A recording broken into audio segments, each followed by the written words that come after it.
Abra comigo na segunda carta de Paulo aos Tessalonicenses.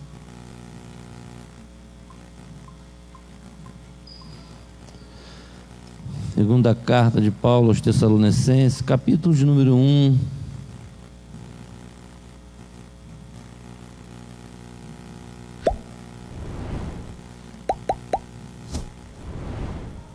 A partir do verso 1.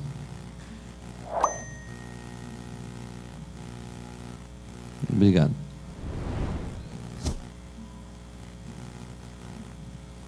Todos acharam? Está aqui, né? Deixa eu colocar aqui meu texto. Como diz a turma, meu textão. Amém? Vamos ler?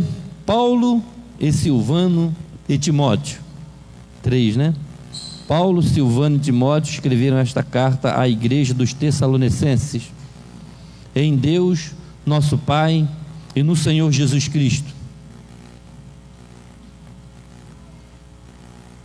Obrigado, meu filho.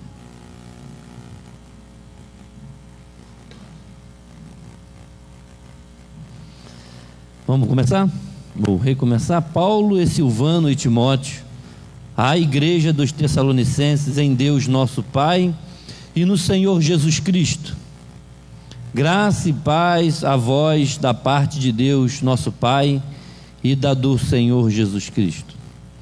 Sempre devemos, irmãos, dar graças a Deus por vós, como é justo, porque a vossa fé cresce muitíssimo, e o amor de cada um de todos vós aumenta de uns para com os outros, de maneira que nós mesmos nos gloriamos de vós nas igrejas de Deus, por causa da vossa paciência e fé, e em todas as vossas perseguições e aflições que suportais, prova clara do justo juízo de Deus, para que sejais havidos por dignos do reino de Deus, pelo qual também padeceis.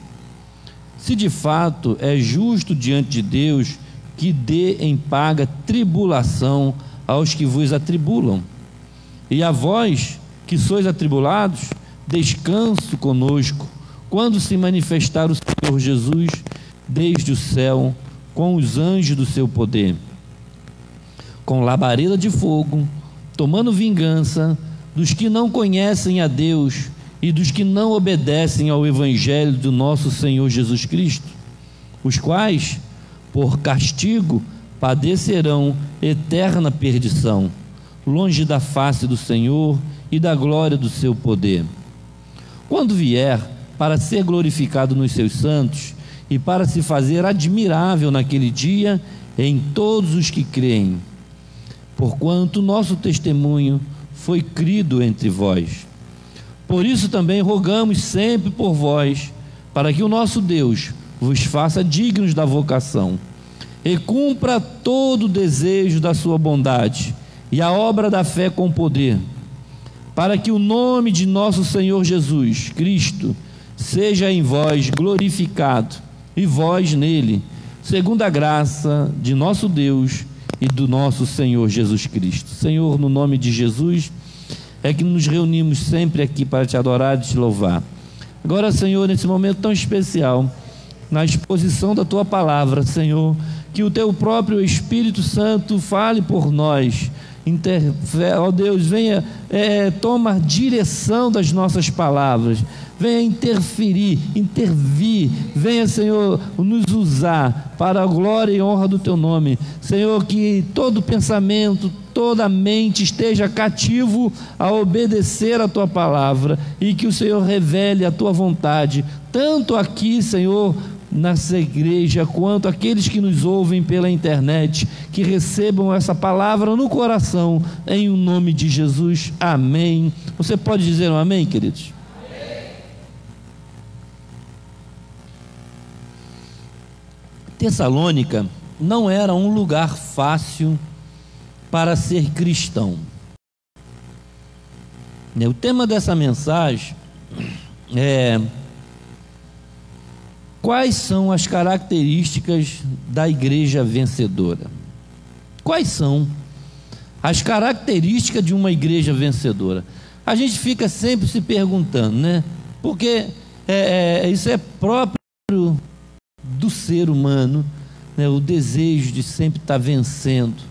Eu quero vencer, todo mundo quer vencer na vida, né? A gente sempre fala com os nossos filhos: ó, meu filho, estuda para você vencer na vida. Você tem que vencer, né? Até porque a ideia de perder é muito ruim, né? Fui derrotado, né? Sou um perdedor, né? Essa coisa não ajuda na nossa autoestima. E aí, isso vem também para dentro da igreja, porque nós somos mais que vencedores. Nós somos vencedores por meio daquele que nos amou. Nós somos vencedores porque já vencemos o maligno. Jovens, sois fortes, porque já venceste o maligno. Então nós somos vencedores, né? Maior que está conosco do que o que está no mundo.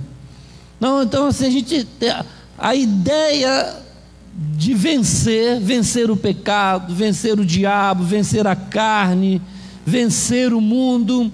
Quais são as características de uma igreja vencedora, né? Que aí você traz para o coletivo, né? Tem as batalhas pessoais, cada um de nós aqui tem a sua própria batalha, como o próprio apóstolo Tiago escreveu, cada um de nós é tentado pela nossa própria concupiscência, a concupiscência dos olhos, a soberba da vida, a concupiscência da carne. Então nós temos a nossa própria concupiscência e a nossa própria batalha pessoal. Cada um de nós aqui luta com alguma coisa e a gente precisa vencer. Quem é aquele que vence o mundo, senão aquele que crê que Jesus é o Filho de Deus? Então essa palavra vencer, ela faz presente nas Escrituras, né? Nas grandes batalhas do povo de Israel, Davi venceu o gigante, Josafá venceu a batalha, Gideão venceu, e assim vai, né? O povo lutava e vencia, Deus, né, levantava a mão de Moisés, o povo vencia, abaixava a mão de Moisés, o povo começava a perder. Então levanta a mão de Moisés, e estava ali, porque essa batalha, ela é constante, essa coisa de buscar vencer. E a igreja também precisa vencer no coletivo, não só no pessoal. Tem irmãos que estão vencendo e tem irmãos que não estão conseguindo vencer. Não é assim, no contexto geral? A gente olha, algumas pessoas não estão vencendo em algumas áreas, não está conseguindo vencer alguma coisa na sua vida, mas você é vencedor. Você precisa crer que você vai vencer e fazer a coisa certa. Mas quais são as características então de uma igreja? Pensando como igreja, olha aqui a nossa comunidade, somos uma igreja, amém? Uma igreja nessa localidade, comunidade evangélica de Queimados. Então estamos aqui, nós precisamos vencer como igreja, ainda que alguns, né, se desviem, ainda que alguns fiquem pelo caminho. Como eu falei, cada um de nós tem a sua própria batalha pessoal. Alguns vão vencer e alguns vão ter mais dificuldades, vão ceder, não vão conseguir vencer. Mas a igreja, ela, por natureza, ela é vencedora, porque as portas do inferno, então está decretado, como igreja nós vamos vencer, porque o diabo não pode conosco. Nós juntos somos muito fortes, porque o cabeça da igreja é Cristo. Então não tem como perder. Como igreja não tem como perder. Pode ter o tropeço de um ou de dois, mas como igreja nós somos vencedores. E quais são as características de uma igreja vencedora? E aí nós encontramos o perfil da igreja de Tessalônica. Esse primeiro capítulo que a gente vai conversar sobre ele hoje, Tessalônica não era um lugar fácil para ser cristão. A gente sempre fica procurando um lugar aonde onde a gente se encaixa melhor, onde as coisas são favoráveis, né? Essa talvez seja a palavra certa, favorável. Ninguém quer remar contra a maré. É muito difícil remar contra a maré. Versão, você pegar um barquinho a remo e subir rio acima. A correnteza está para cá e você está remando para lá. Tu tem que ter muita força, vai demandar muito esforço, porque você vai remar contra a maré.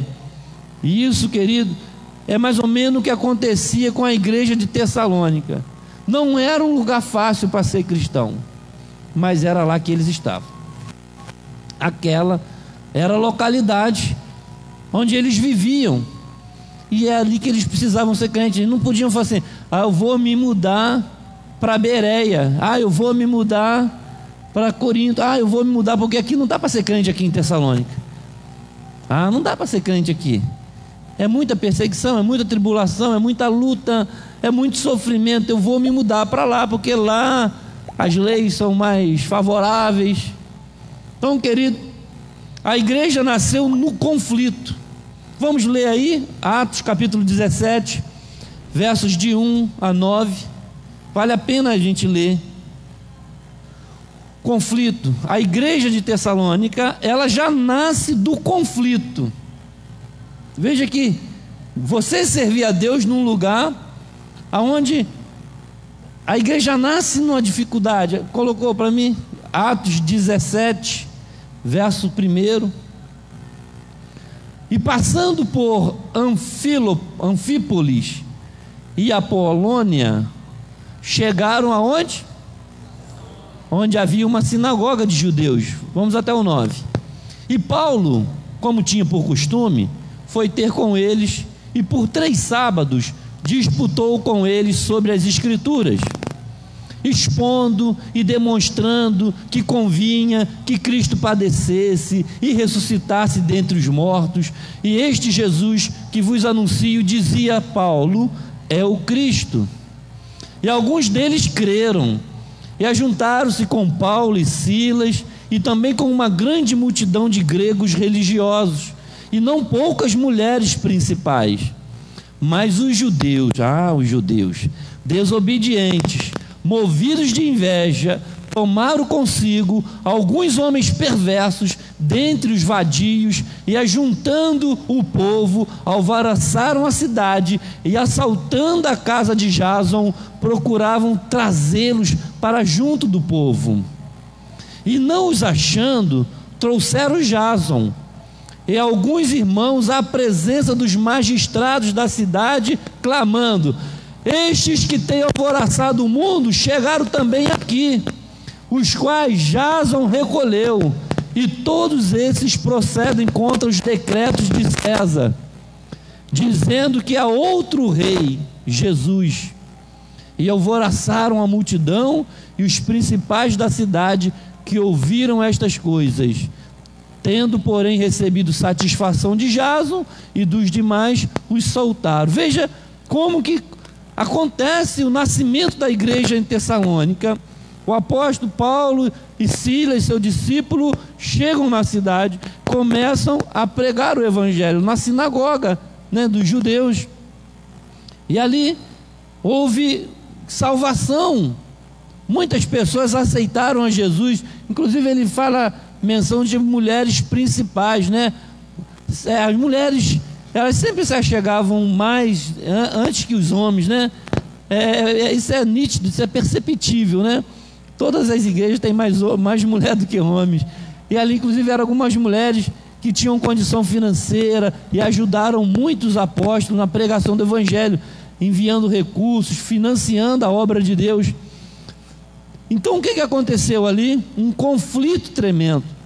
Levantaram, olha, falou com os homens perversos, os judeus que não aceitaram a palavra, começaram a fermentar o povo. Olha, aqueles que estão perturbando o mundo, dizendo que há um outro rei. Olha, ele já envolveu a questão política, porque olha, se a gente falar com Roma, que eles estão trazendo aqui uma ideia de que tem um novo rei, vai ter uma revolução, o César vai pegar eles e vai dar de couro neles, vai prender eles, porque ele não vai querer perder o império dele para esse tal de Jesus.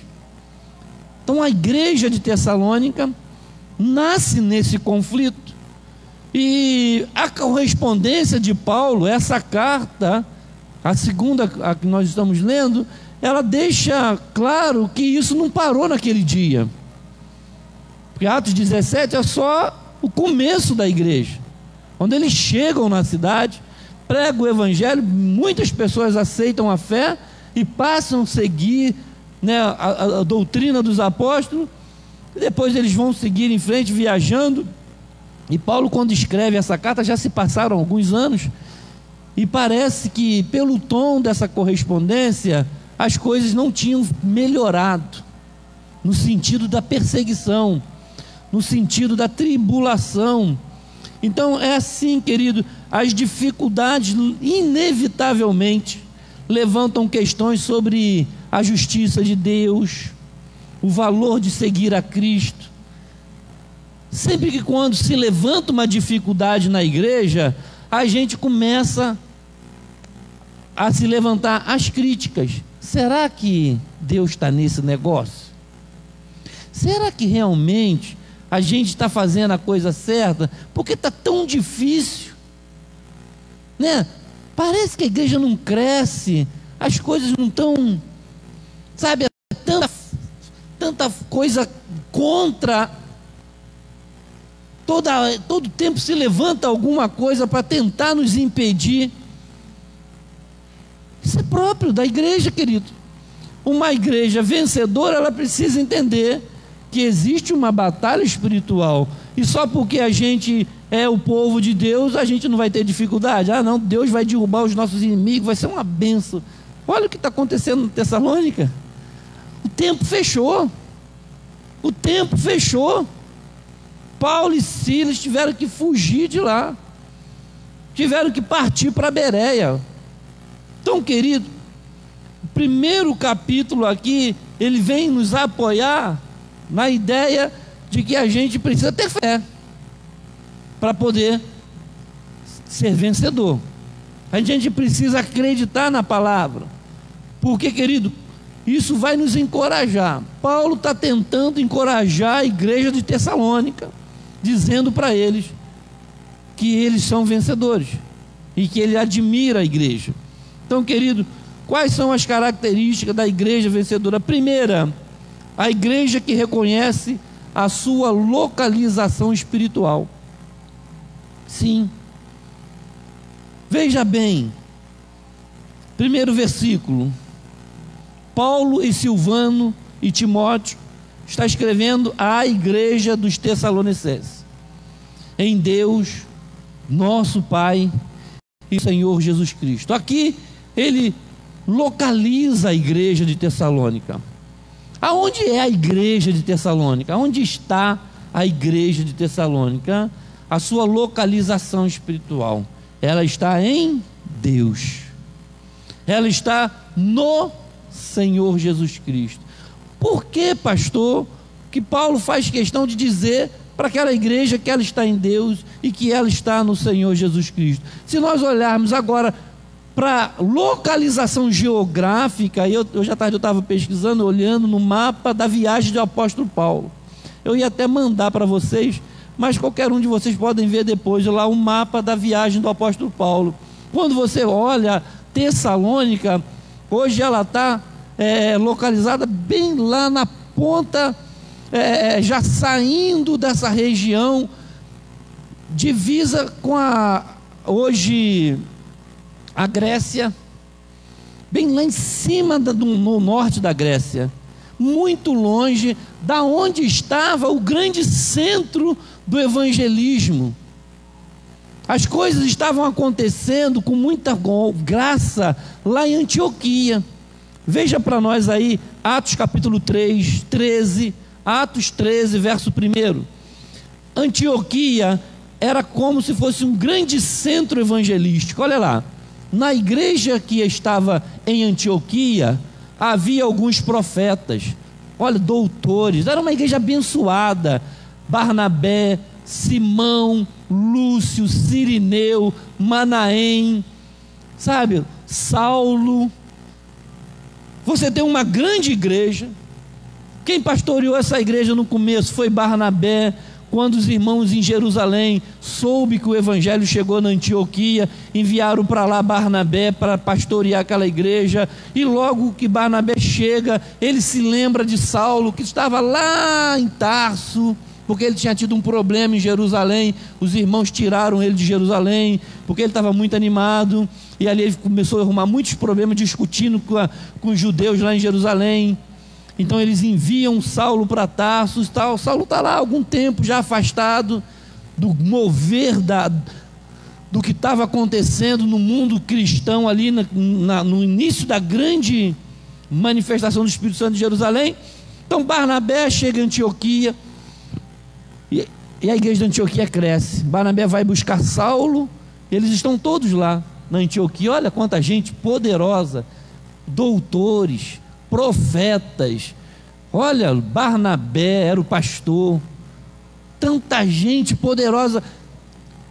E Paulo vai ser chamado por Deus para ir pregar lá na Macedônia. Paulo tem uma visão, ele vê um varão na visão que pede: atravessa a Macedônia e vem nos ajudar. Então Paulo se levanta e vai viajar. E aí quando ele chega lá em Tessalônica, que a Tessalônica fica lá no final da Macedônia, é muito longe, mano. Se você olhar um mapa, já está perto da Itália, é de frente para a Itália, só que do outro lado do mar. Tem uma ponta que dá até para ver. Eu estava assistindo uma matéria outro dia na CNN sobre essa região. Os cristãos nessa região, eles viviam nas cavernas, porque a perseguição era muito intensa. Até hoje, querido, existe povos que moram nas cavernas, aqueles irmãos nossos. É muito diferente da gente, é muito diferente da gente, o estilo, mas são crentes em Jesus que receberam a palavra. Paulo pregou e muita gente aceitou Jesus, e houve muita perseguição, a ponto dos irmãos irem morar nos morros, assim, dentro daquelas cavernas, para poder adorar a Deus, para não negar a fé. Ainda hoje existem pessoas que moram lá. Eu vi um documentário, e lá você vê o mar, não me lembro agora o nome desse mar, mas era muito longe. Veja que a visão que Paulo teve: atravessa a Macedônia e vem nos ajudar. Deus queria salvar aquela gente. A igreja nasce num conflito tremendo. Então Paulo agora, ele não está mais presente. Então ele precisa encorajar aqueles irmãos a saber que eles são vencedores, embora eles estejam distantes, muito distantes de Jerusalém, muito distantes da igreja da Antioquia. Era uma congregação muito longe, numa cidade onde eles viviam muitas perseguições, muitas batalhas espirituais. É bem provável que alguns desistiram, porque não suportavam a aflição, sendo perseguidos, sendo mortos, tendo alguns acabaram negando a fé. Mas Paulo está dizendo para eles: damos graças a Deus porque vocês, olha, pela fé de vocês, eu estou lendo o verso 3 de Tessalonicenses: sempre devemos, irmãos, dar graças a Deus por vós, como é justo, porque a vossa fé cresce muitíssimo. Então, irmão, precisavam de ter muita fé para você dizer que a nossa igreja é uma igreja vencedora. Mas a nossa igreja está passando uma perseguição tremenda, pastor. Que vencedor é esse? Como assim? Porque, querido, a gente só olha como vê o homem, Deus não vê como vê o homem. Você olha assim: pastor, quanta dificuldade a gente está enfrentando, a gente está crescendo devagarzinho, parece que a gente não cresce, a coisa está indo devagar, está muito lento, vamos acelerar. Ei, o tempo é de Deus. A igreja vencedora não é por aquilo que a gente vê, é por aquilo que Deus vê. A característica de uma igreja vencedora, em primeiro lugar, é saber a sua localização espiritual. É saber, olha, não importa no aspecto físico, a nossa igreja não está no centro da cidade, não é uma grande catedral, mas eu sei que nós estamos em Deus, estamos no Senhor Jesus. A nossa igreja está, não é só no Valdariosa, em Queimados, é em Deus. É isso que Paulo está dizendo para os Tessalonicenses: olha, vocês estão longe, mas isso não é o problema, vocês estão no Senhor. A igreja dos Tessalonicenses em Deus, no Senhor Jesus Cristo. A localização espiritual. A nossa igreja, a nossa comunidade precisa estar em Deus. Não importa se ela é numa favela, se ela é num grande centro empresarial, se ela é num lugar pobre, se ela é grande, se ela é pequena, ela é vencedora porque ela está em Deus. E quando você entende isso, você ama a sua igreja, onde ela estiver. Onde é a sua igreja? Ela está em Deus. Isso é importante. Não teria sido difícil para aqueles crentes desistir, porque eles não tinham lá em Tessalônica esses irmãos, esses doutores, como as grandes igrejas têm, né? As grandes igrejas têm os grandes pregadores, os grandes profetas, os grandes homens que, sabe, quando eles falam, né? Falam, nossa, o poder cai, o fogo cai. Mas ela está em Deus, ela tem a palavra, ela tem a fé. O que faz essa igreja vencedora era saber aonde ela está. Está em Deus, independente da localização física. Era muito longe, querido. Depois você pesquisa lá e compara com o mapa da Europa hoje. Você vai ver lá, né, a Itália, que é uma bota, né? É mais fácil para localizar a Europa quando você vê o mapa da Itália, é uma bota. Logo do outro lado do mar, você vai ver a Grécia, e lá está a cidade de Tessalônica, lá na Macedônia. E de lá até Antioquia, você tem que atravessar tudo, passar por todos esses países, a Síria, a Turquia, atualmente, até chegar lá no Iraque, descer para chegar em Israel. Então eles estavam muito longe dos líderes, eles estavam muito longe do grande avivamento, mas eles estavam lá. Deus tinha dado uma visão para Paulo: vai lá, porque eles precisam de salvação, e eles precisam estar em Deus. Então, querido, a nossa posição espiritual, você precisa saber em quem você está. Você tem gente que só consegue ser crente em Jesus numa mega igreja, com grandes ministérios, com grandes pregadores. Não, querido, você está numa igreja pequena, mas você está em Deus, você está no Senhor Jesus. Saiba que você espiritualmente está no melhor lugar, o lugar mais seguro que um homem pode estar, que uma igreja possa estar para ser vencedora, é estar na mão do Senhor. É isso que Paulo está dizendo para aqueles irmãos. Nós agradecemos a Deus, por isso escrevemos para vocês, porque vocês estão em Deus. A localização geográfica, na igreja em que eles estavam, lá era uma igreja sofredora, mas não era uma igreja perdedora. É diferente. Você está sofrendo, você está sendo perseguido, a igreja está tendo dificuldade de crescer, visivelmente, numericamente, por causa da aflição, por causa da dificuldade de pregar o evangelho, por causa da dureza do coração das pessoas. Vocês viram que tinha lá os judeus desobedientes? O que os caras fizeram? Organizaram perseguição, pegaram os vadios, sabe, os homens maus, inventaram mentira, falaram um monte de coisa para impedir que a igreja crescesse. Que dificuldade, querido. Quantas vezes nós enfrentamos dificuldades na igreja? Você acha que o diabo não articula até hoje para que a igreja não cresça?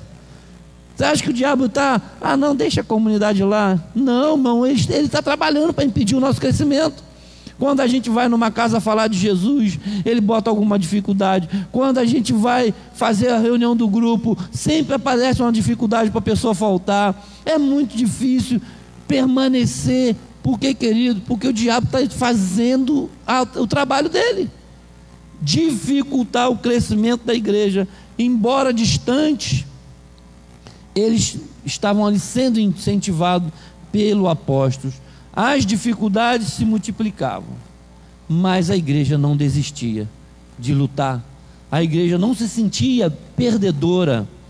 Ela fala: nós estamos vencendo. Olha, os camaradas fugindo para morar na montanha, mas nós estamos vencendo. Paulo está dizendo: vocês estão crescendo muitíssimo. Interessante, querido, a forma como a gente vê as coisas. Se você olhar com o olho carnal, a gente ia falar o quê? Tem uma turma aí agora que inventaram uma doutrina nova, foi isso que eles falou, né?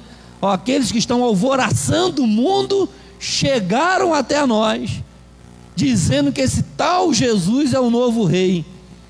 Olha só como é que eles falavam.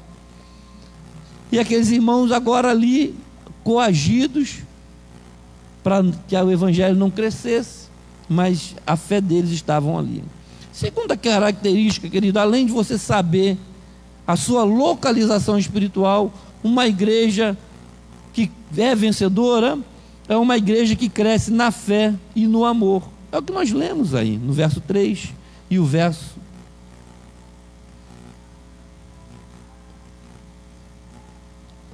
3 e verso 4. É naquele dia que ele os encoraja a ver através dessas provações que a fé deles estão aumentando. Veja, vamos ler o verso 3 e o verso 4. Sempre devemos, irmãos, dar graças a Deus por vós, como é justo, porque a vossa fé cresce muitíssimo, e o amor de cada um de todos vós aumenta de uns para com os outros, de maneira que nós mesmos nos gloriamos de vós nas igrejas de Deus, por causa da vossa paciência e fé, e em todas as vossas perseguições e aflições que suportais. Então Paulo, ao viajar, ao passar por outras igrejas, ele dava o testemunho da fé daqueles irmãos. A igreja de Tessalônica é uma igreja que tem muita fé, é uma igreja que está crescendo muitíssimo em fé. Veja, querido, que eles eram um exemplo de fé, eram um exemplo de amor. Na carta de Paulo aos Coríntios, nós sempre citamos aquele texto lá da oferta, lembra? Ele está passando pelas igrejas, recolhendo oferta para levar para Jerusalém, e ele fala da igreja de Tessalônica, que apesar da pobreza, eles eram muito generosos, porque eles tinham pouco, mas eram os que mais contribuíam para o crescimento da igreja, dando oferta, mandando os recursos para ajudar os irmãos. E Paulo fala desse amor, fala dessa generosidade da igreja de Tessalônica, de forma em que ele se alegra, ele dá testemunho, olha, pela vossa generosidade. Queridos, é impressionante. A igreja, ela cresce. Uma característica de uma igreja que está crescendo é a sua fé e é o seu amor. Não é a quantidade. Sabe, olha, está bombando a igreja. Não, a fé de vocês de suportar as aflições. Ele não fala, querido, de eventos, ele fala de aflições. Olha, de maneira que nós mesmos nos gloriamos nas igrejas. Olha, quando a gente chega nas igrejas, a gente tem que falar de vocês, a capacidade de vocês, por causa da vossa paciência e fé. Sabe aonde? Nas perseguições. Lembra que nós falamos que não era fácil ser crente em Tessalônica, porque era muita perseguição? E Paulo está dizendo: vocês são um exemplo de fé. Querido, todos ficavam admirados com aqueles irmãos. Eles têm uma fé tremenda.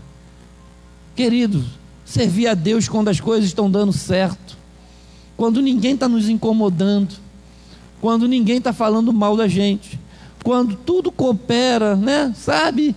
Favorável, né? Eu falei daquela palavrinha no começo, quando as coisas estão favoráveis. E aí, como é que está? Está tudo favorável, está tudo dando certo, é uma bênção, Deus tem abrido a porta, sabe? Os inimigos estão sendo envergonhados, as coisas estão, pastor, fluindo dentro da minha casa, meu esposo está ganhando bem, minha esposa, sabe, está feliz, sabe, minhas crianças, está tudo uma maravilha, sabe, pastor, consegui trocar de carro, sabe, pastor, consegui fazer aquela reforma na minha casa, pastor, a coisa está uma benção, amém, estou na igreja, aleluia, glória a Deus, aquela coisa gostosa, né? Os irmãos de Tessalônica tinham isso não, irmão. Eles não tinham casa para reformar, eles não tinham carro para andar, eles só tinham couro no lombo. Quer ser crente? Vai apanhar. Ou tu larga esse tal de Jesus, ou tu vai, aqui na cidade vocês não vão pregar o evangelho, aqui vocês não vão causar essa doutrina que vocês estão espalhando, alvoroçando o mundo, vai falar de Jesus para lá. Irmão, e eles estavam ali, eles não deixaram de adorar, eles não deixavam de amar a Jesus, não deixavam, por causa da perseguição, por causa da aflição. Veja, querido, na ordem das coisas de Deus, a fé e o amor, eles têm assim uma avaliação mais importante que as outras coisas. A gente vê tantas coisas e a gente acha que Deus está conosco por causa de coisas que acontecem de bom na nossa vida. Mas do ponto de vista de Deus, a fé e o amor vêm na frente. Então, quando você estiver avaliando o parâmetro de uma pessoa vencedora, de uma igreja vencedora, é a capacidade desses irmãos de crer e de amar. Isso é muito mais importante do que as conquistas que a igreja faz, né? Como nós estamos falando aqui, o nosso irmão Nilton falou, olha, o som, temos um sonho de fazer um mezanino, de forrar a igreja, né? E de botar um ar-condicionado. Nossa igreja está vencendo, irmão, nós fizemos uma grande obra, estamos vencendo. Sim, mas isso não é o mais importante. Nós estamos muito felizes que colocamos aqui o piso, mas isso não é o mais importante. O verdadeiro crescimento da nossa igreja é a capacidade dos nossos crentes de ter fé. Ainda que se a gente tivesse aqui sem o piso, mas a gente está aqui orando e agradecendo a Deus. Ainda que a gente não consiga fazer o forro, mas a gente não vai sair daqui porque nós estamos aqui adorando a Deus, mesmo com o calor, mesmo com o barulho da chuva, mesmo com o som do vizinho incomodando, as dificuldades. Isso não pode atrapalhar a nossa fé. Ainda que a gente vai demorar muito tempo para ver todas essas cadeiras lotadas, mas quem está aqui está com fé de que a gente está vencendo. Não importa, querido. O diabo vai tentar fazer você parar, vai inventar calúnias acerca de você, vai fazer você ter problemas. Talvez você perca o emprego, talvez você fique enfermo, talvez você não consiga realizar aquilo que você falou que ia fazer esse ano. Mas e daí? Você tem fé para suportar essas aflições? Você tem amor para dar para os irmãos que estão aí do seu lado? Eles amavam, apesar da pobreza deles, apesar da perseguição deles, deles não terem nada, o pouco que eles tinham, eles dividiam com os irmãos. Então o crescimento dessa igreja era isso. Essa é uma característica de uma igreja vencedora: amar e ter fé em meio às dificuldades. As coisas visíveis, elas nos impressionam, mas será que está presente o amor? Será que aqueles irmãos têm fé? Ou só está lá porque está dando tudo certo? Se a gente permitir uma perseguição, imagina, né? Foi assim com Jó. Estava dando tudo certo. Jó rico, família abençoada. Jó orava todos os dias, fazia jejum, orações, sacrifício pelos seus filhos. A coisa fluía, irmão. Jó era aquele grande empresário. Jó era rico, homem justo. Uma bênção, irmão, uma bênção. Tu olha que bênção. A casa de Jó era uma casa exemplo para todo mundo. Mas de repente Deus falou assim: olha, vai lá, toca. Tu viu lá o meu servo Jó? Ah, também com essa vida boa que você dá para ele, né, Deus? O diabo é sem vergonha, né? E aí Deus falou: vai lá, toca nele. Querido, Jó não perdeu a fé. Você conhece a história, não preciso contar para você mais uma vez. É isso, querido. Tem fases da igreja que as coisas vão fluir, né? O povo está voando, né? No poder, as coisas acontecendo, dando tudo certo. Mas de repente vem uma perseguição. Jerusalém, né? Irmão Pedro pregou, 3.000 almas aceitou. Filipe foi em Samaria, um grande avivamento. As coisas fluindo, crescimento, igreja explodindo em Jerusalém. Diz os estudiosos que no primeiro século a igreja passou de 50.000 membros só em Jerusalém. Tu imagina? Mas a Bíblia diz que Deus permitiu uma perseguição, porque o evangelho tinha que sair de Jerusalém, né? E aí houve uma perseguição tão grande, mataram Estevão apedrejado, prenderam Paulo, Silas, prenderam Pedro. A coisa ficou feia em Jerusalém. Alguém poderia dizer: ih, Deus não está nesse negócio, está dando tudo errado. Não, estava dando tudo certo. É porque Deus não vê como vê o homem. Vai vir luta na igreja, vai vir perseguição na igreja, vai vir aflição na igreja, mas a gente precisa ter fé para suportar, para vencer. Uma igreja vencedora, ela tem fé, e ela vence na fé e no amor. Essa é uma segunda característica de uma igreja vencedora. A terceira, querido, que eu quero compartilhar com você, é a igreja que espera a volta de Cristo. Uma igreja vencedora é uma igreja que sabe da sua posição espiritual, aonde ela está em Deus. É uma igreja que tem fé e amor, mas também uma igreja que espera o seu Senhor. Uma característica de uma igreja vencedora é uma igreja que espera a volta de Cristo. Veja o verso 6 e o verso 7.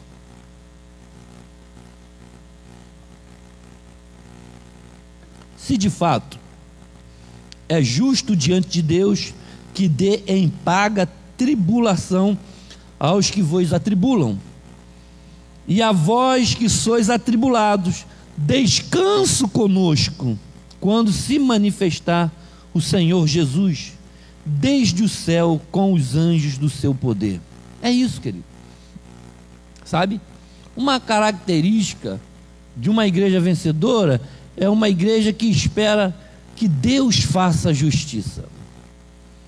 Esses irmãos não pegaram em armas para ir lá lutar contra os homens malvados que estavam perseguindo e matando, destruindo a casa deles, as famílias deles. Não, vamos fazer uma revolução aqui, vamos nos armar, vamos pegar e vamos lá exigir os nossos direitos, e vamos lutar pela nossa fé, e vamos dar tiro, porque a gente tem que ter direito de pregar o evangelho aqui também. Não, não fizeram isso não.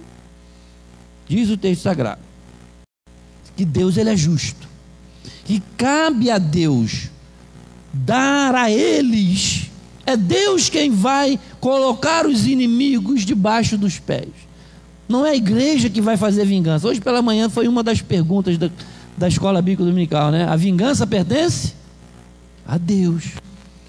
Então, uma característica de uma igreja, querido, vencedora, não é uma igreja que quer pagar o mal com o mal. Ah, esse vizinho aqui fica perseguindo a igreja, vamos prejudicar ele também, vamos orar para Deus. Não, que é isso, misericórdia. A gente tem que amar aquele que nos persegue, a gente tem que amar aquele que falam mal de nós. É Deus. Se alguém merece alguma coisa, é o próprio Deus. Olha, porque Ele é justo.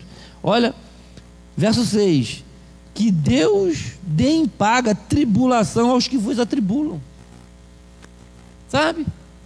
A coisa do feitiço vem contra o feiticeiro. É Deus, não é a igreja. Você não precisa fazer mal para ninguém que está fazendo mal para você. Você não precisa pagar mal por mal.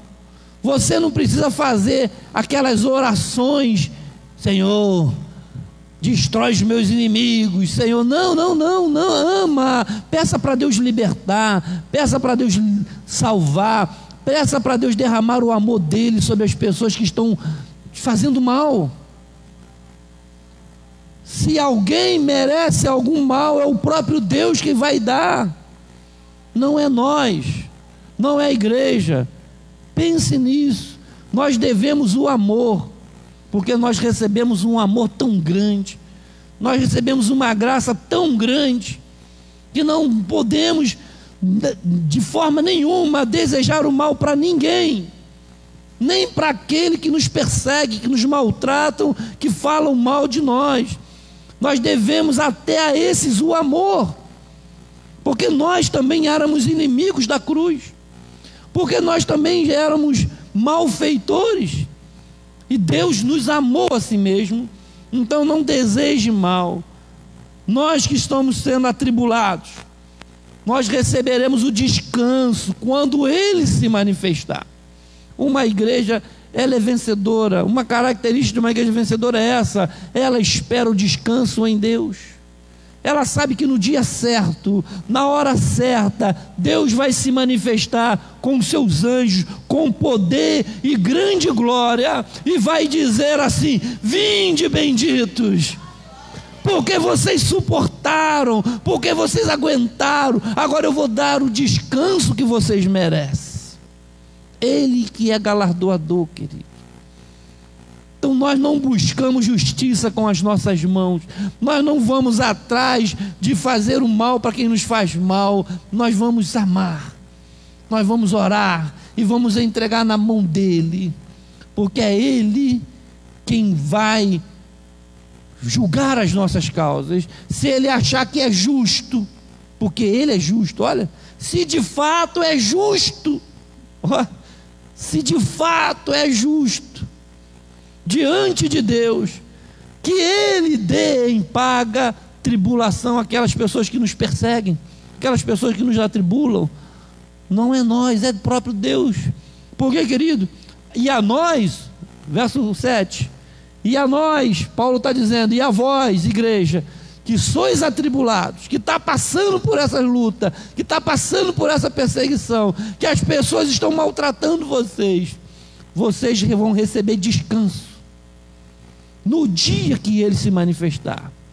Quando o Senhor Jesus, desde o céu, se manifestar com o seu poder. Essa é uma característica de uma igreja vencedora. Ela espera o seu Senhor. Ela sabe que a aflição é passageira, porque nada aqui na vida se compara com a glória que nos está proposta. O nosso descanso é o Senhor, a nossa vitória é o Senhor, a nossa alegria é saber que mesmo em meio à tribulação, mesmo em meio à aflição, mesmo em meio às batalhas, o nosso Senhor está julgando as nossas causas, e nós estamos descansando nele, porque no dia certo, quando Ele se manifestar, e nós não vamos perder essa esperança. Nós somos vencedores por isso, querido, porque nós andamos por fé. A gente sabe que Ele virá, e esse sofrimento, e essa luta, pastor, meu irmão, lá no céu não haverá dor, lá no céu Ele enxugará dos vossos olhos toda lágrima. No céu, querido, vai ser um lugar de paz, um lugar de bênção. Você não pode perder isso. Você não pode perder essa esperança. Não se preocupe, sabe? Estão falando mal de mim, pastor, eu não vou aguentando, eu não vou ficar mais na igreja, porque depois que eu fui para a igreja, é tanta fofoca, tanto disse-me-disse, é tanta coisa que falam de mim, as pessoas, eu estou perdendo, sabe, meus amigos, porque estão falando tanta... Irmão, o diabo, ele vai fazer tudo isso para te tirar da presença do Senhor. Ele vai causar muitos males em você. É verdade, porque ele veio matar, ele veio roubar, ele veio destruir, e ele vai fazer isso contra mim, contra você. Mas é Deus quem nos justifica, é Deus que julga as nossas causas. Ele vai usar o vizinho, o patrão, o parente, o amigo, ele vai usar, mas quem der lugar ele vai usar, como ele fez com a igreja de Tessalônica. Ele usou autoridades, ele usou os religiosos, ele usou as pessoas da cidade para perseguir os nossos irmãos, para destruir aqueles irmãos, mas eles permaneceram, porque a fé deles crescia muitíssimo, e o amor crescia juntinho com a fé, e eles eram um exemplo para as igrejas. Por onde os apóstolos passavam, eles falavam: vocês precisam conhecer os crentes de Tessalônica, porque eles têm muita fé, irmão. Você não sabe o que eles estão passando, mas eles estão crescendo em amor, eles estão crescendo em fé, eles não desistem, eles não param por causa da tribulação, eles não param por causa da perseguição. E Deus está olhando, querido, a sua vida, Deus está olhando o teu sofrimento, é Ele que vai julgar a sua causa, é Ele que no dia certo vai te dar o descanso, no dia da vinda do Senhor. Característica de uma igreja que cresce, de uma igreja vencedora, uma igreja que espera no Senhor a volta de Jesus, porque quando Ele se manifestar, que já vai ser glorioso, vai acabar todo o sofrimento, nós seremos transformados. Queridos, nós só somos igreja por causa disso. Jesus lá falando em João capítulo 14: não se turbe o vosso coração, crede em Deus, crê, olha, tenha fé, crê em mim, disse o Senhor Jesus. Lá na casa do meu Pai, não é aqui nessa terra, não é aqui nessa vida, lá na casa do meu Pai tem muita morada, e quando eu for, eu virei outra vez, e vos levarei para mim mesmo, porque é do lado dele que a gente vai viver, para que aonde eu estiver, estejais vós também. Você não pode perder essa esperança, querido. Se você perder essa esperança, você não vai lutar por mais nada, você não vai permanecer na igreja, você não vai permanecer de pé, porque por que você vai ficar na igreja? A igreja só diz, né, que você não pode pecar, que você não pode fazer isso, você não pode fazer aquilo, que você não vai aguentar. Se você não tiver fé em Deus, que vai julgar as suas causas, que vai te dar um descanso eterno, que vai te levar para um lugar glorioso, e por causa disso você vai rejeitar o pecado, que por causa disso você vai mudar a sua vida, que por causa dessa fé nesse Deus que te fez essa promessa, você vai tomar posição. Se não for por causa disso, não vai ser por causa de nada que você vai mudar. Não vai ter pastor, não vai ter mulher, não vai ter marido, não vai ter filho, ninguém vai mudar a sua vida, porque é pela fé em Jesus que as pessoas mudam, é pela fé em Jesus que as pessoas vencem o mundo. Quem é que vence o mundo senão aquele que crê? Ninguém vence o mundo se não crê em Jesus. Quem crê em Jesus, quem crê nas suas promessas, é isso que Paulo está dizendo. Os irmãos de Tessalônica, eles crê, e crê muito, não crê pouco não, porque o que eles passam por causa de Jesus é, como diz na linguagem de hoje, não é fácil não é brincadeira não, querido. O que o diabo apronta para tentar nos parar não é brincadeira não. Você fica de queixo caído, tu fala: meu irmão, eu não esperava isso acontecer na minha vida, eu não imaginava que isso poderia acontecer na minha família, eu não imaginava que isso poderia acontecer comigo. Irmão, mas o diabo, ele está tentando te parar. Essa tribulação é para te desanimar, Mas Deus está dizendo: permaneça com fé, com paciência, porque essa é a característica de uma igreja vencedora. A fé, o amor, a esperança, sabe? E saber quem Ele é. Que Deus te abençoe, queridos. Eu quero te convidar a se colocar de pé no nome de Jesus. E o capítulo termina com essa oração. Paulo termina o capítulo 1 fazendo uma oração. Essas orações foram gravadas para que possamos orar um pelo outro. E eu quero orar com você nessa noite, porque a igreja que ora, cresce. Querido. Olha o que Paulo vai orar no final, verso 11 e verso 12. Aleluia. Paulo ora para que Deus cumpra toda a boa fé inspirada para o propósito que os tessalonicenses têm. Deus tinha um propósito naquela cidade através daqueles crentes. Deus deu a visão a Paulo: atravessa a Macedônia e vem nos ajudar. Paulo vai para lá, a igreja nasce no meio de um conflito, mas a igreja cresce em amor, cresce em fé, cresce em esperança, porque Deus tinha um propósito com aquela gente naquela cidade. E por isso, querido, que Deus chamou aquelas pessoas para congregarem lá. Se Deus nos colocou aqui, porque Deus tem um propósito conosco aqui nessa comunidade, aqui nesse lugar, aqui nesse bairro, aqui nessa cidade. E o que a gente tem que fazer, pastor? Crescer. E para isso a gente precisa orar, para isso a gente precisa resistir, para isso a gente precisa vencer, mas vencer segundo a palavra, mesmo que esteja lento, mesmo que seja devagar, o tempo é de Deus. Olha a oração de Paulo, verso 11 e verso 12.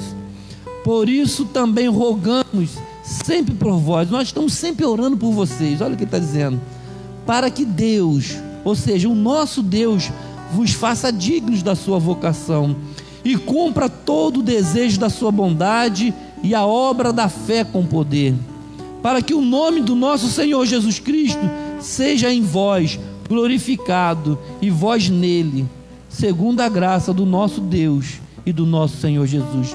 Paulo orava e pedia que todas as igrejas orassem, para que o nome do Senhor Jesus fosse glorificado na vida daqueles crentes, para que Deus pudesse cumprir, porque Deus nos chamou para sofrer tanto nessa cidade, que Deus possa cumprir a obra dele aqui, através de nós.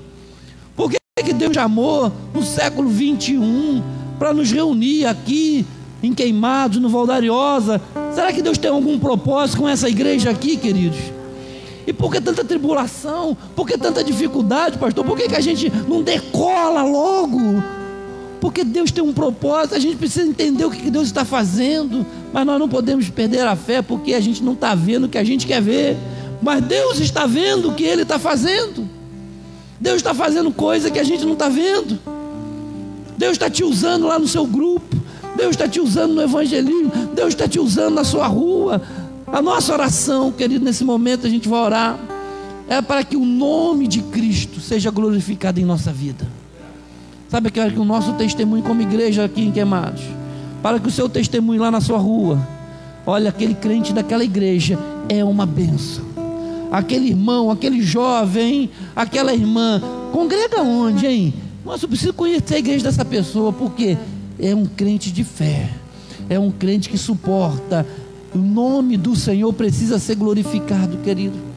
É por isso que Deus levantou aquela igreja, para que o nome dele fosse glorificado em Tessalônica.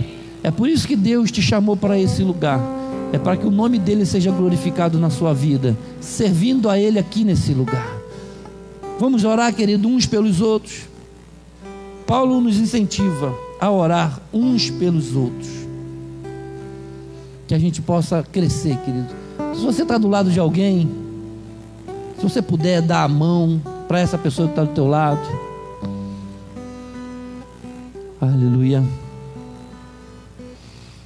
É um momento que você pode orar um pelo outro. Deus está te convidando a orar por essa pessoa, para que ela possa suportar as aflições que ela está passando. Eu não sei qual é a aflição que essa pessoa que está do teu lado está passando. Não sei qual é o problema na casa, talvez no emprego, talvez na rua, talvez, não sei, a família. Deus está dizendo: ora por essa pessoa agora. Ela precisa da sua oração, porque ela precisa vencer. E o que está incomodando tanto? O que está fazendo com que essa pessoa tenha tanta dificuldade para vencer? Ela não pode perder a fé, ela não pode perder o amor, ela não pode perder a esperança da glória de Deus. Feche os seus olhos, querido, e ore tão somente por essa pessoa que está segurando na sua mão, ou que está aí do teu lado, em nome de Jesus. Pode orar. Senhor, em nome de Jesus. Senhor, pela tua palavra céus e terras foram criados. E Senhor, nós aprendemos, ó Pai querido, que uma igreja vencedora é uma igreja que ora, é uma igreja que, em meio às tribulações, em meio às aflições, ela permanece na fé. É uma igreja que é perseguida, é uma igreja que é sofrida, mas é uma igreja que ama, que não esquece do irmão. E agora, Senhor, nessa hora, está aqui do lado dessa pessoa que está segurando na mão de alguém, aqui do meu lado. Eu quero orar por esses irmãos, para que o Senhor ajude ele a vencer as lutas que ele está enfrentando. Essa pessoa que está pela internet, ó Pai, ouvindo a tua palavra, talvez pensou em desistir. Talvez o diabo investiu pesado na vida dele essa semana para destruir a casa dele, para destruir a família dele, ou talvez a família dela. Mas agora você que está em casa aí pela internet, receba essa palavra no seu coração. Tenha fé, ande em amor, não perca a esperança que o seu descanso vem do Senhor. O Senhor vai julgar a causa dessa pessoa, meu Pai. Pai, eu te peço que o Senhor faça justiça com os teus servos, porque tu és fiel. Nós entregamos aqueles que nos perseguem nas tuas mãos, nós entregamos aqueles que nos maltratam, nós entregamos nas suas mãos, para que o Senhor os salve, para que o Senhor os liberte, para que o Senhor os transforme. Nós entregamos aqueles que nos fazem mal, entregamos, Senhor, nas suas mãos, que o Senhor possa perdoá-los, porque eles não sabem o que fazem, eles estão lutando contra o Senhor, não é contra nós, é contra o Senhor, é contra a tua palavra que eles se levantam. Que o Senhor tenha misericórdia dessa geração, que o Senhor tenha misericórdia dessa pessoa que tem feito mal para a igreja, que tem lutado contra a igreja. Que o Senhor perdoe essas pessoas, que o Senhor salve essas pessoas e faça justiça segundo a tua vontade, ó Deus, porque ao Senhor pertence a vingança, não a nós, Senhor. Eu te peço que o Senhor dê força a esse irmão, a essa irmã que chorou essa semana, porque foi difícil que ele passou, foi difícil que ela passou, mas no nome de Jesus aumenta a fé, Senhor, no nome de Jesus aumenta, Senhor, o temor do Senhor. Alegra o coração desse homem, alegra o coração dessa mulher, dá força, Senhor. Eu repreendo, ó Pai, no nome de Jesus. Agora eu te peço, Senhor, com a autoridade que o Senhor deu à igreja, eu repreendo em nome de Jesus esse espírito enganador, eu repreendo em nome de Jesus essa palavra de maldição, eu repreendo em nome de Jesus, Pai, que desse medo, eu repreendo em nome de Jesus essa fraqueza, eu repreendo em nome de Jesus essa tristeza, eu repreendo em nome de Jesus esse sentimento de paralisia espiritual. Eu declaro que você vai vencer pela fé em nome de Jesus, em nome de Jesus, ó Pai. Abençoa o meu irmão, abençoa a minha irmã, fortaleça, Pai, no nome de Jesus. Aleluia. o teu poder se aperfeiçoa na minha fraqueza. E se eu cair... Você pode aplaudir ao Senhor Jesus, querido, aleluia.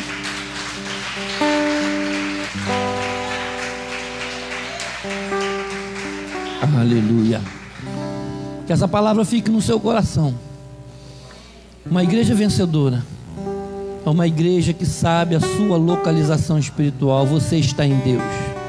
Uma igreja vencedora é que anda em fé e em amor, que não desiste por causa das lutas.